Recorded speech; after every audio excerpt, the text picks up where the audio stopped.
This is a war that should have never happened. It's a war the Russians tried repeatedly to settle on terms that were very, very beneficial to Ukraine and us. The major thing they wanted was for us to keep NATO out of the Ukraine.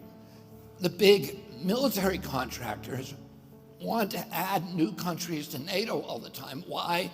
Because then that country has to conform its military purchases to NATO weapon specifications, which means certain companies, Northrop Grumman, Raytheon, General Dynamics, Boeing, and Lockheed, get a trapped market.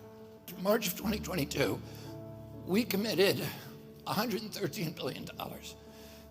Just to give you an example, we could have built a home for almost every homeless person in this country.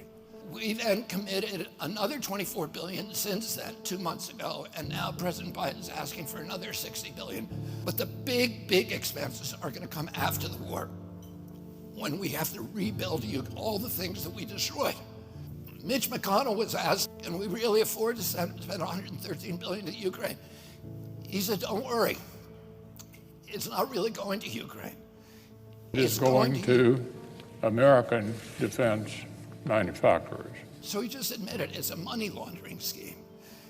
And who do you think owns every one of those companies?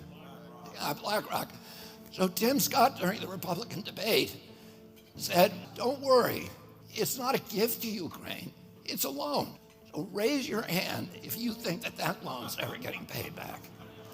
Yeah, of course it's not. So why do they call it a loan?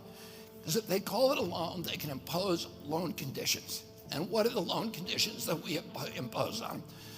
Number one, an extreme austerity program, so that if you're poor in Ukraine, you're going to be poor forever.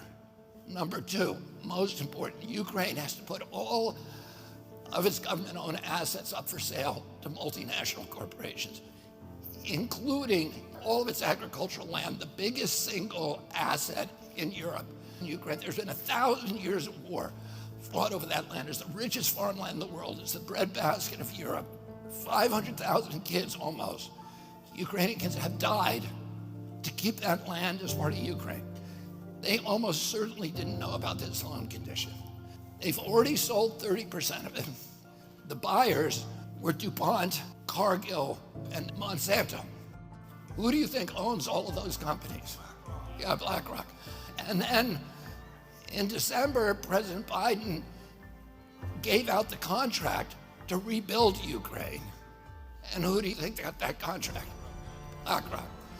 So they're doing this right in front of us.